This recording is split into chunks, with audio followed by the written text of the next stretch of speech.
Well, clearly I'm in my car. I was going to make this at home and I had to go run some errands and I just really wanted to make this video. So here we are.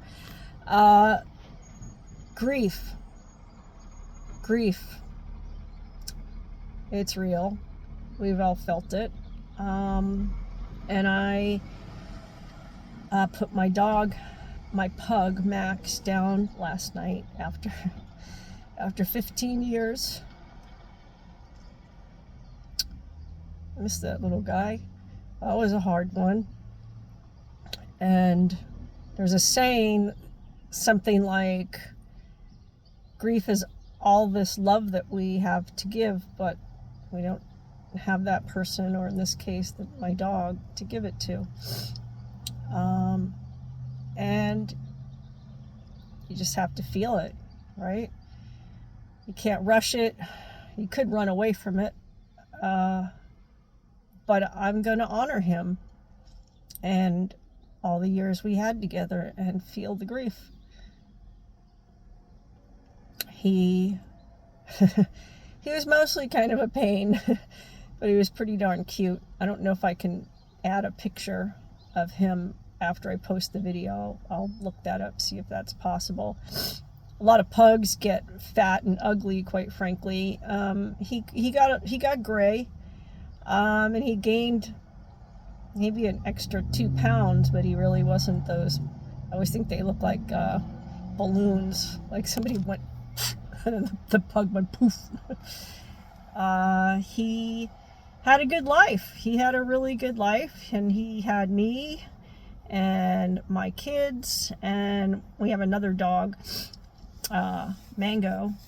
We have some cats, but the cats don't really like the dogs, so I don't know how much they count. And I knew he was done yesterday. I mean, he'd had a thing for a while. I forget what it's called, but it's actually pretty common with squishy face dogs. And his larynx started to collapse about maybe 8 or 9 months ago.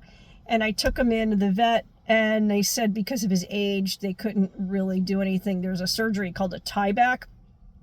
But again, because of his age, it just didn't seem to make much sense. There was too much risk with complications and things like that. So it got worse. He basically poor guy was just trying to breathe, sound like a goose honking. And that actually got better, isn't maybe the right word, but that changed. And I had gone away to a training. I was in Texas for 6 days, and I got back Sunday night. And what was yesterday? Tuesday. Today's Wednesday. And okay, so yesterday, this is when I knew it was the end. I just got a feeling.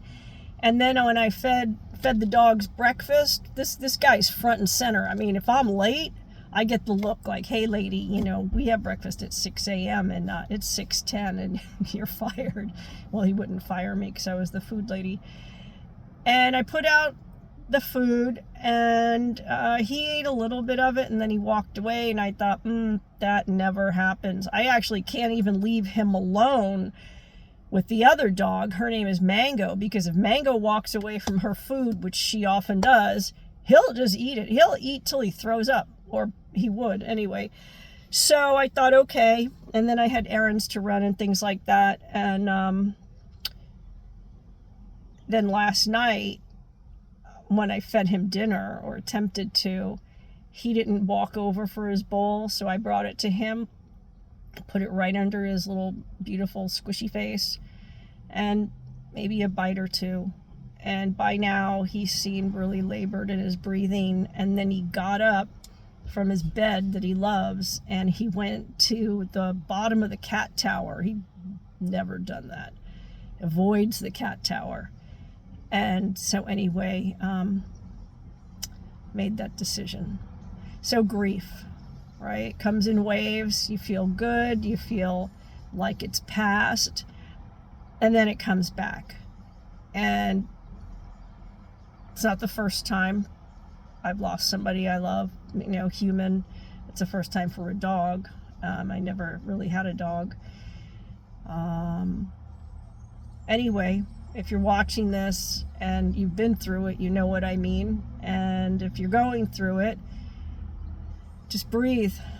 Just breathe and don't fight it. That's my message for today. Thanks for listening.